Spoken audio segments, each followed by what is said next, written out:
La France attend la finale de Coupe de la Ligue, Badiachil fait les gros titres en Espagne, le Barça veut renforcer sa défense, Ndombele vers l'Inter et les autres chaudes actus mercato du jour.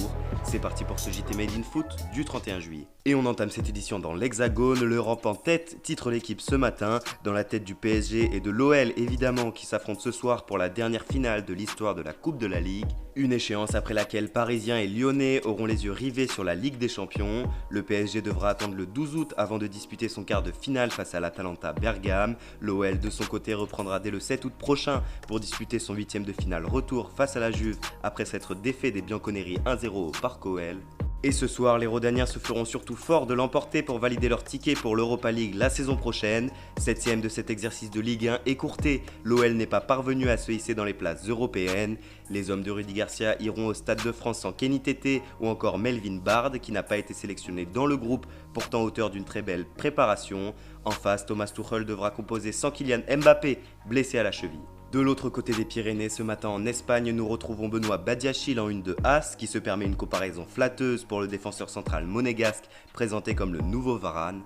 D'après le quotidien madrilène, le Real en la personne de Zinedine Zidane aimerait beaucoup le profil du joueur de 19 ans, en manque de temps de jeu sur le rocher cette saison, et voudrait donc le faire venir dans la capitale espagnole pour renforcer sa défense centrale. Sous contrat jusqu'en 2024 avec l'ASM, son prix est estimé entre 20 et 30 millions d'euros par le CES.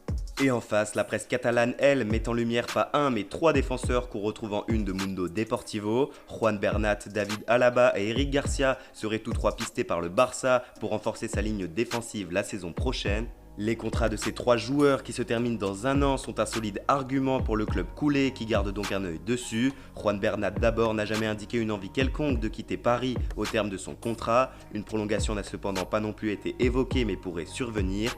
David Alaba, lui, aurait pleinement exprimé sa volonté de changer d'air, bien que le Bayern soit d'après la presse allemande en train de tout tenter pour prolonger leur joueur autrichien, dont la polyvalence serait évidemment la bienvenue pour tout effectif en capacité de l'accueillir.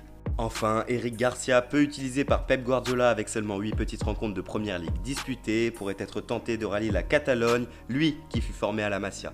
Aujourd'hui à 16h, l'OM ira défier le champion d'Allemagne, le Bayern Munich, et en marge de cette rencontre amicale, les dirigeants olympiens aimeraient en profiter pour discuter avec leurs homologues bavarois de la situation de Michael Cuisance, jeune milieu français au Bayern Munich depuis 2019. Bien que Hansi Flick, coach bavarois, ait indiqué qu'il comptait sur le joueur de 20 ans pour la saison prochaine, André Villas-Boas ferait de Cuisance une priorité pour pallier le départ probable de Morgan Sanson cet été. Néanmoins, les chances phocéennes semblent infimes, bien qu'un prêt d'1 an soit envisageable. Dans le Nord, désormais, décidément le LOSC multiplie les pistes pour renforcer sa ligne offensive cet été. Le journal allemand Kicker rapportait hier que le LOSC songerait à Sebastian Andersson, attaquant de 29 ans qui évolue au Hertha Berlin.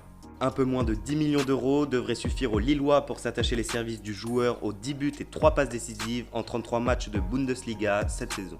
Et on vous parlait hier de l'intérêt d'Antonio Conte, coach de l'Inter pour Tanguy Ndombele. Ce matin, The Guardian indique depuis l'Angleterre que la piste serait bel et bien sérieuse et que les discussions ont déjà été entamées entre les Spurs et les Nerazzurri. Le média britannique indique que Tottenham attendrait au moins 50 millions d'euros pour libérer l'ex-lyonnais qui dispose donc d'un bon de sortie. Néanmoins, José Mourinho, coach des Spurs, verrait en cet intérêt interiste une occasion de récupérer un joueur de l'effectif de son homologue italien Conte.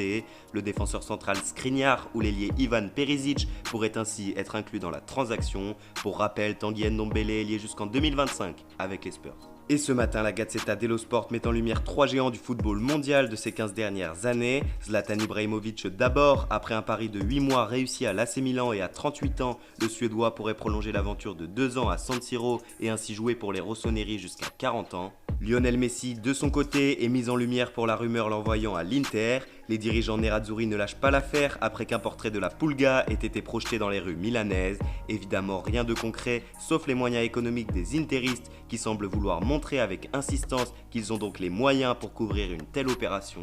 Enfin, Cristiano Ronaldo qui subit comme la Juve, je cite, le stress européen. Face à l'OL et malgré une 9ème Serie A consécutive, la Juve va jouer sa saison. Une élimination dès les 8ème et face à un adversaire sur le papier bien inférieur ne passerait pas et signerait peut-être la fin de l'aventure turinoise pour Mauricio Sarri. CR7, maître absolu de ses phases finales avec 65 buts inscrits au total, se fera fort d'éteindre les espoirs du peuple lyonnais. Retour en France, dans le Rhône, où c'est officiel, Loïc Perrin, 34 ans, a annoncé qu'il mettait un terme à sa carrière de footballeur, une carrière à 100% dédiée au club de Saint-Étienne, sa ville natale. La SSE, pour qui il aura disputé 469 matchs, voit donc partir l'un de ses joueurs phares de ces 2 dernières décennies, qui aura montré une fidélité devenue rare de nos jours envers le club rhodanien. Quoi que lui réserve la suite de sa carrière, terminée sur les terrains mais sûrement pas autour du football, nous souhaitons bonne chance au joueur exemplaire et travailleur qu'était Loïc Perrin pour ses futurs projets. Enfin, terminons cette édition avec un mot pour la justice. Hier, le procureur fédéral extraordinaire suisse Stefan Keller, en poste depuis le 3 juillet dernier, a ouvert une procédure pénale à l'encontre de Gianni Infantino, président de la FIFA. En cause, abus d'autorité, violation du secret de fonction, entrave à l'action pénale et instigation à ces infractions, pouvons-nous lire dans le communiqué publié hier par la justice suisse. Des accusations qui risquent de fragiliser l'instance mondiale de football, habituée au scandale comme avec les affaires autour de Sepp Blatter, l'ancien président de la FIFA. Merci à tous de nous avoir suivis, n'hésitez pas à vous abonner, commenter, liker la vidéo et nous suivre sur les réseaux. Et quant à nous, on se retrouve très bientôt pour un nouveau JT Made in Foot.